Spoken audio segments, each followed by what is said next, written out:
la transition dans le cadre de la mise en œuvre de l'accord pour la paix et la réconciliation au Mali issu du processus d'Alger, signé en 2015, partage avec l'opinion nationale et internationale les faits graves ci-dessous. 1. Le changement de posture de certains groupes signataires de l'accord pour la paix et la réconciliation au Mali, issu du processus d'Alger, devenus des acteurs terroristes et poursuivis par la justice malienne, après avoir commis et revendiqué des actes terroristes. 2.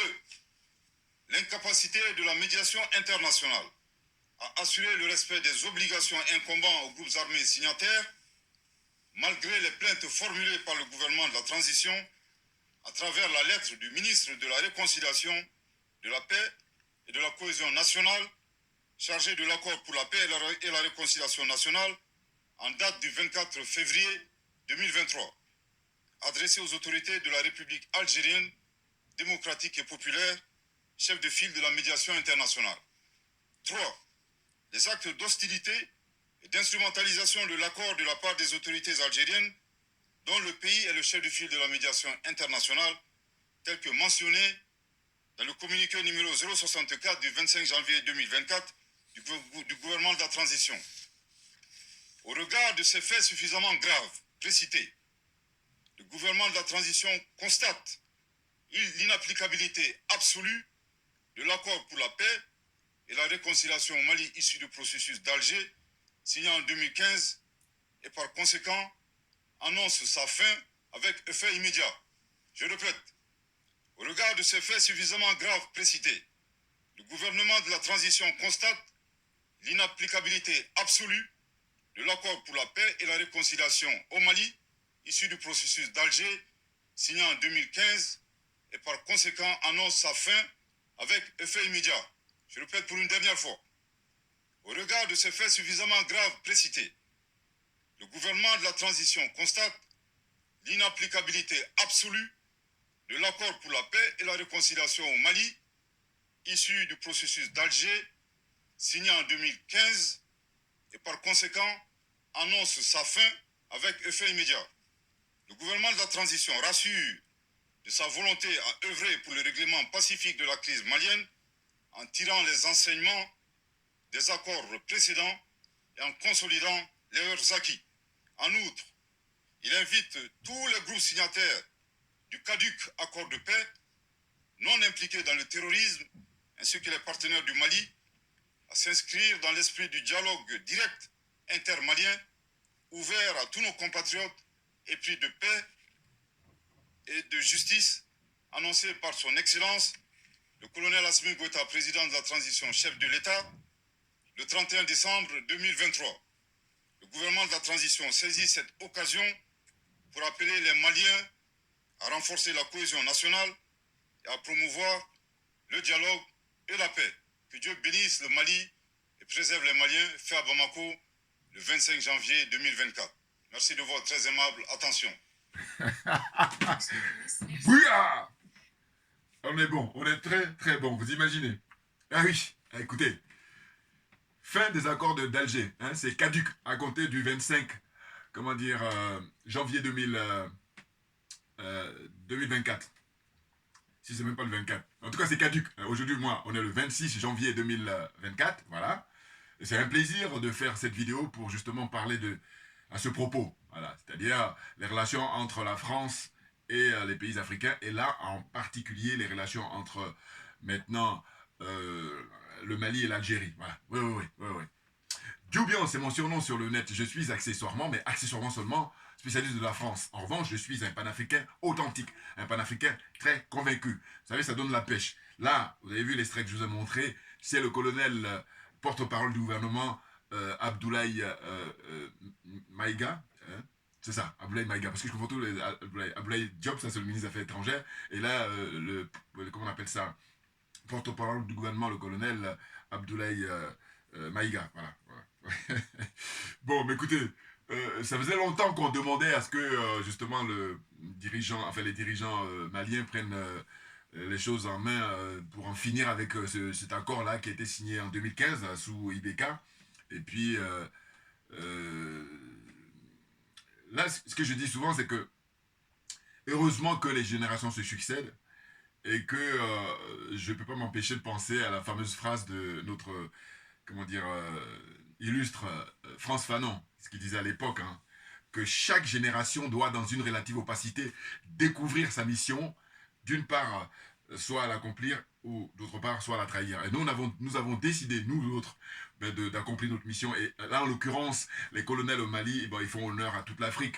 Voilà, c'est la libération de l'Afrique qui est en cours, là. Ah oui, sans complexe, sans aliénation et sans corruption. On est d'accord? Ah oui, oui, oui, non, non. Total respect, hein, tapis rouge, tout ce que vous voulez. Mais oui, non, parce qu'à un moment donné, je crois que l'Algérie, comme j'ai déjà dit dans mes vidéos passées, ils rêvent en fait de aider le Mali à s'en débarrasser de la France, hein, entre guillemets, hein, et puis prendre la place de la France. Non mais attendez, vous êtes bien là, les Algériens? Vous n'avez pas honte?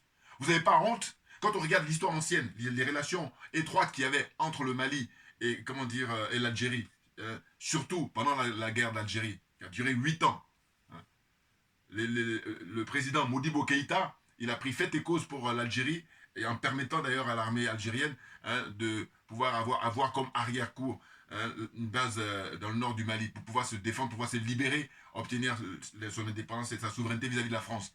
Aujourd'hui, la nouvelle génération conduite sur le colonel Assimi Goïta, ils veulent en finir avec la France-Afrique, ils veulent en finir avec le colonialisme, en finir avec l'impérialisme. Et là, les dirigeants algériens, ils veulent jouer comment on appelle ça, les nouveaux colons. N'importe quoi. Franchement, on vous a démasqué et on n'a pas le temps. Ah oui, là, nous, on n'est pas là pour rigoler. Hein. Il faut qu'on soit d'accord là-dessus. Et d'ailleurs, où ils sont ridicules, c'est que normalement, l'Algérie a pour allier la Russie depuis très longtemps. Hein.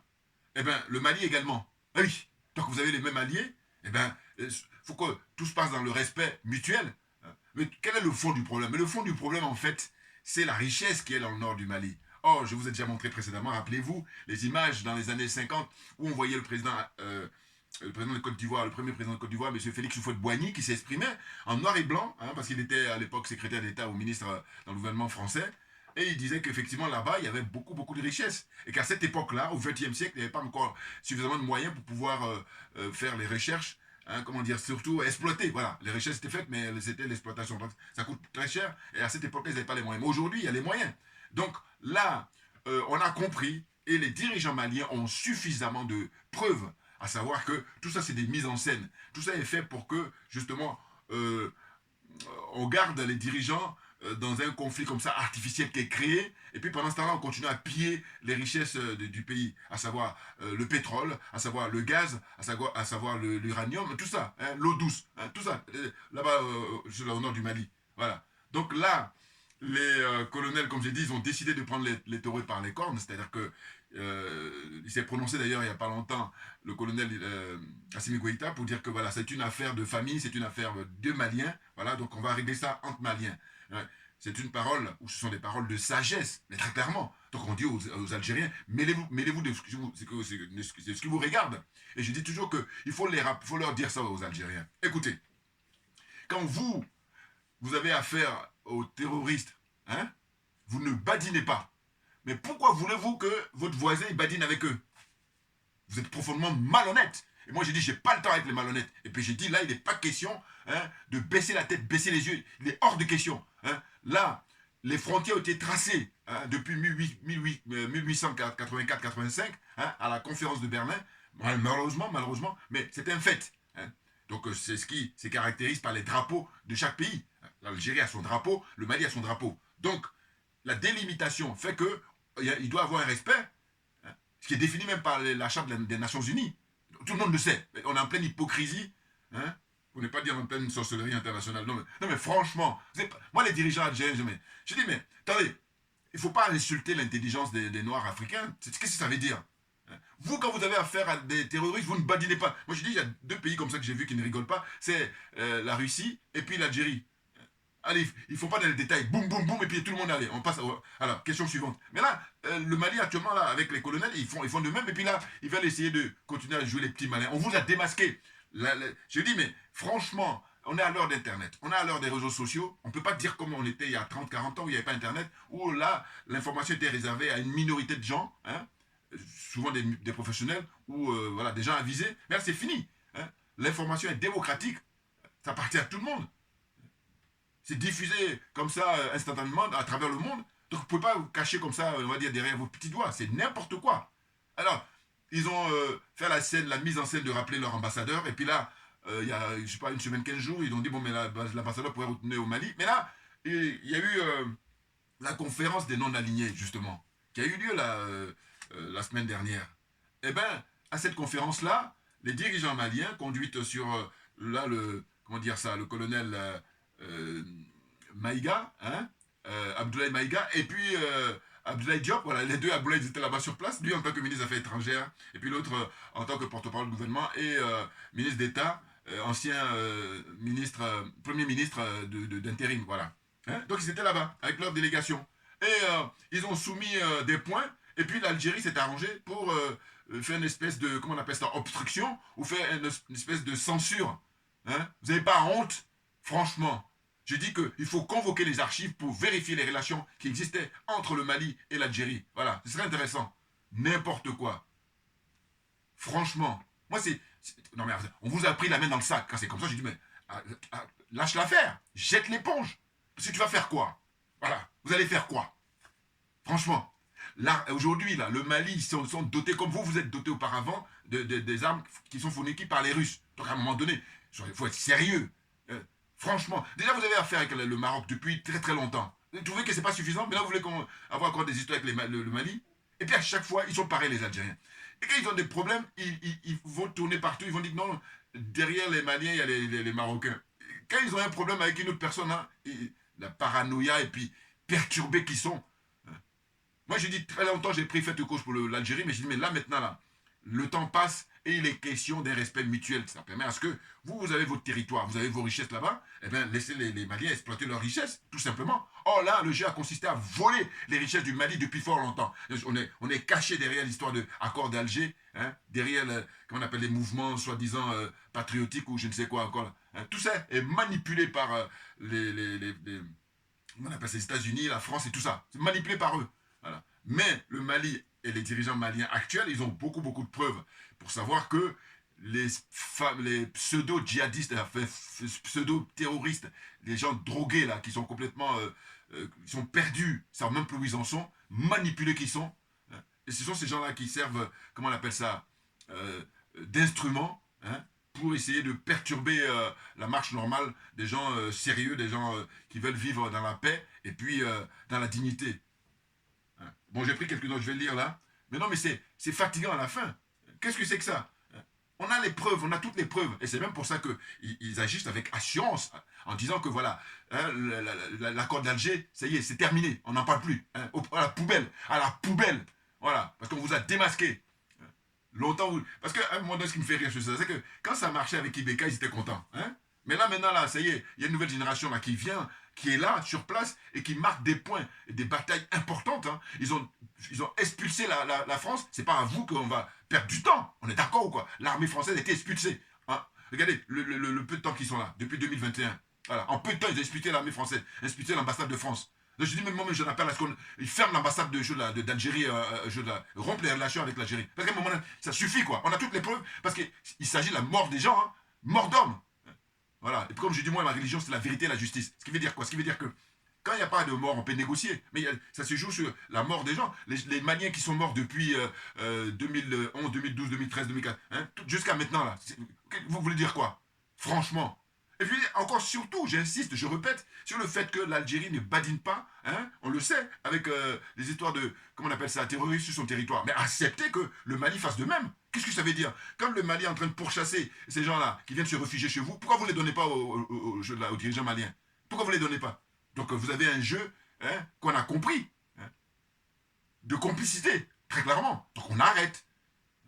Vous êtes pris la main dans le sac. Quand on est pris la main dans le sac, ça veut dire que tu la fermes, tu t'assois et tu prends des notes. C'est tout ce que vous avez à faire maintenant. Franchement, n'importe quoi. À voler les richesses des autres. Vous n'avez pas honte? On est au 21e siècle. Vous n'avez pas honte? C'est ça ce qu'il faut leur dire. Hein. Vous volez. Voilà. Et on a toutes les preuves. Exploitez votre richesse. Et si vous avez besoin, on va commercer, hein, de manière à ce que chacun soit gagnant. Moi, j'ai mon produit, je te le vends. C'est moi qui vais fixer le prix, par exemple. Ça, c'est comme ça qu'il faut agir quand on se veut être du 21e siècle, quand on se veut être digne. Pas aliéné, pas complexé, pas corrompu. Voilà, on est à l'aise. N'importe quoi. Alors, donc, les notes que j'ai prises, c'est quoi? C'est que j'ai dit, hein, vidéo sur la fin des accords d'Alger. Cet accord a été signé donc, en 2015 sur la contrainte. Hein, la présidente d'un certain président intérimaire, d'abord, hein, Djoukunda Traoré, et puis après c'est Ibeka. Hein, tout ça, c'était fait à leur faveur, parce que les autres n'étaient pas libres. Là, maintenant, vous avez affaire à des jeunes gens qui sont libres. Voilà. Et à partir de là, on ne rigole pas, on ne perd pas du temps. Voilà, tellement de choses à faire que n'importe quoi. Le sommet des non-alignés, voilà, c'est ça que je disais tout à l'heure, est un mouvement des pays non-alignés. Hein, une organisation internationale regroupant 120 États membres et 17 pays observateurs. Ils se sont réunis donc lors du 19e sommet hein, à Kampala, c'était en Ouganda, avec Museveni, là, il me fait rire. Lui. Bon, pourquoi il me fait rire? Parce que, oh là là, lui c'est un vieux de la vieille. Mais bon, moi, mon penchant, c'est beaucoup plus avec un certain Idi Amin Dada. Oui, là, je l'appelais même à l'époque le père des rappeurs. Non, voilà, avec lui, hein, il y a un film qui lui a été consacré, et en général, quand on consacre un film, en général, hein, c'est pas un documentaire, c'est un film. Hein, avec, comment il s'appelle, Whittaker, là. Voilà. Hein, comment il dit, le dernier roi d'Écosse. Voilà. Diamin Dada, voilà, c'est respect. Et je vous dis, il est mort tranquillement en Arabie Saoudite là-bas. Il était très respecté dans le monde arabe. Voilà. Parce que lui, à son époque, évidemment, les Occidentaux, toujours pareil, quand tu es d'accord avec eux, tu peux couper la tête de tous les petits kofis, partout, les grands dictateurs, ils disent non, non, ils n'ont rien à dire. Mais quand par contre tu n'es pas de leur côté, là tu es l'homme à battre. Voilà. On a compris ça. Donc à un moment donné, on arrête. Enfin bon, c'est fatigant. Donc la suite, c'est quoi? C'est que les pays fondateurs, donc, des non-alignés, hein, bon, vous avez l'Inde, hein, avec je prononce mal, hein, Jawaharlal Nehru, ça doit être le père de Nehru. Là. Bon, après, il y a Josip Broz Tito, hein, et puis il y a Gamal Nasser, l'Égyptien, entre autres. Hein, voilà. Donc, Parole, ça a été créé depuis à Belgrade en 1953. Hein, les non-alignés, là. C'est-à-dire qu'eux, ils ont décidé à cette époque-là, hein, pendant la guerre froide, ils disent nous, on n'est ni avec l'OTAN, ni avec le pacte de Varsovie. C'est-à-dire que ni avec l'Ouest, ni avec l'Est. Voilà, on est là, on mène notre chemin de paix. Voilà, parce que vous êtes en train de faire la guerre, donc les non-alignés, c'est ça.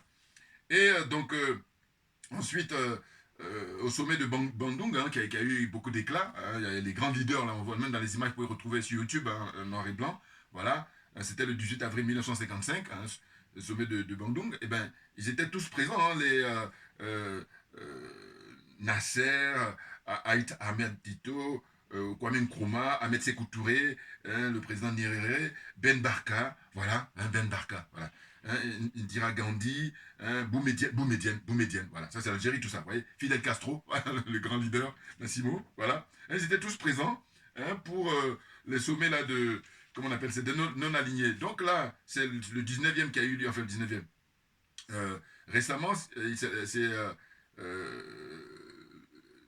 le sommet, enfin excusez-moi, 19, ouais, c'est ça, 19e sommet qui a eu lieu donc du 15 au 20 janvier 2024. Voilà. Et c'est à cette occasion-là que les dirigeants de la délégation malienne a soumis ces points. Et puis d'ailleurs, ils ont menacé, ils ont dit, bon, si là, comment on appelle ça, l'indépendance, la souveraineté du Mali est menacée, ben, ils vont se retirer, c'est tout. Voilà, parce que tous les pays qui y participent, la logique voudrait que le respect soit mutuel et que chacun défende ses intérêts. Naturellement, il est hors de question au XXIe siècle de continuer à perpétuer hein, l'impérialisme, de perpétuer le colonialisme et de perpétuer la France-Afrique. Ça n'a pas de sens. Voilà. Les aliéner, les complexer, là, c'est votre problème, restez là-dedans. Mais oubliez-nous, oubliez-nous.